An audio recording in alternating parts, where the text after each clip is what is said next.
Morning everyone. It's a little bit exciting day, but also a little bit nervous. One of our hens should be ready for her hatching today. It's been 21 days since we put all eggs underneath her. But let's update you first on the chickens a little bit. And as you can see, they've done a really good scratching job here. I did dig some for them to see what earth we have underneath here, but apart from that, if you compare to how it looked before.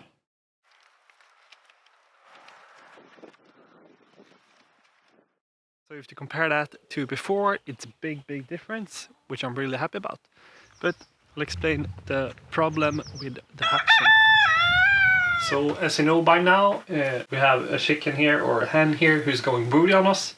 She's been sitting for, today is 21 days. Her last batch, one egg got broken and it probably got bacteria on the other eggs.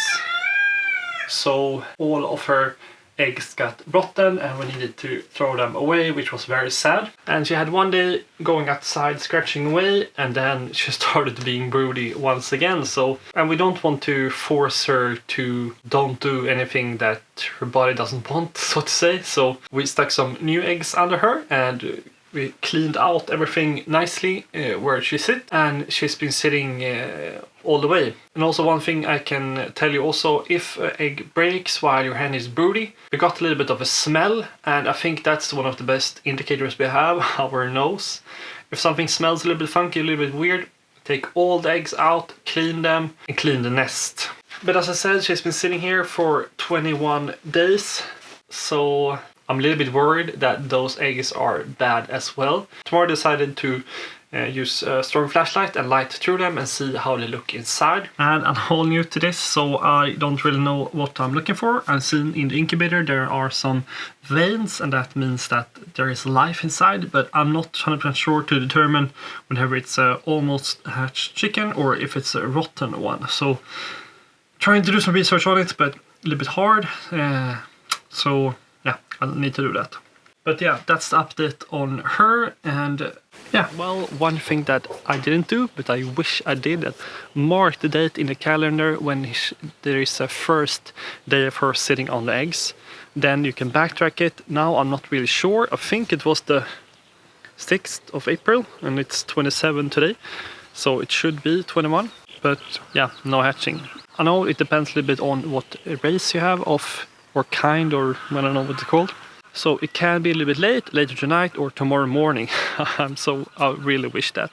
As you know, we have the electric incubator as well, but I really want to do it the both ways. And there are several reasons for doing this. One is that, yeah, I really want to learn everything from the scratch and how nature does it, and that's probably the best and simplest way to do it anyway. And also the second one, if we have a power outage here, after all we're on the countryside and yeah, things can happen. We can't trust the incubator because it needs electricity.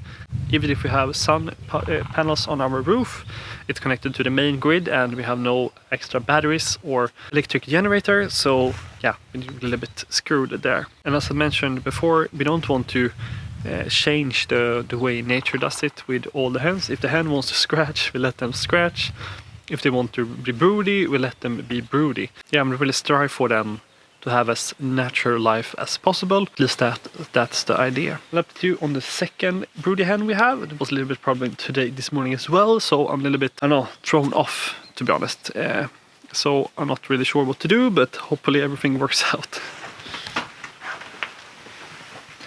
So I moved her in here, and yeah, she has her own little teepee. But this morning she was there at her old space, left her eggs, so I'm a little bit upset about that. Hopefully she didn't were away for too long, so the eggs were fine. Fingers crossed. And I just want to update you a little bit on our chicken tractor, or semi-mobile chicken tractor. Actually it worked out really great. They've been scratching away, it's been easy to open and store them away for safety. Maybe I didn't explain the reason why I did this so great. The reason is that we're gonna have them in here and we're gonna have them scratching away. and then continue move it every day on our grass, so they will have fresh grass, but also they will scratch up a nice place for us to make a garden later. So kind of dual purpose, they have fresh grass and they continue new material underneath, and also they scratch up and help us, so kind of win-win, I guess. Let's check out if I have any eggs today though.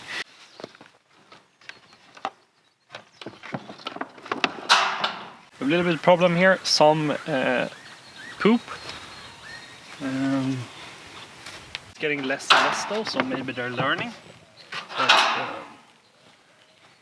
yeah, you don't want to have any poop in the nesting boxes, so I'll have to do something about that. What, I don't know yet, but yeah, that's the plan.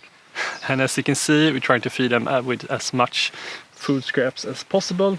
I'm actually going to put this one inside now, because now during bird flu here in Sweden, you're supposed to feed them inside and under roofing, and also the water under roofing, so I'll put that inside.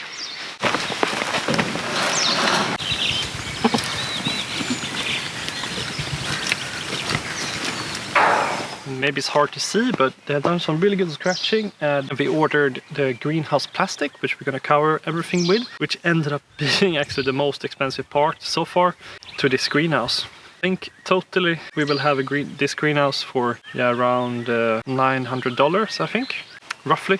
And the idea in the beginning was do a no-till version of this garden. That is, put a lot of cardboard on the floor and then put a lot of new soil and manure on top of that. And since we have a 70 square meter greenhouse, I think I needed 16 tons of dirt, and that's quite expensive to buy. So I think this first season we're gonna fill up with as much we can fit in our car trunk, and then make as much beds as we can, and the rest one we're gonna use traditional beds with just dig the ground you have and add some fertilizer.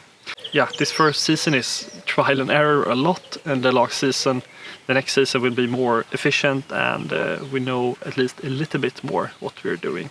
Hopefully. One thing I forgot to mention as well, that I need to make a nesting box for our rabbits and also separate them, because we're gonna have some rabbit children, hopefully, in just a few days, so very excited about that.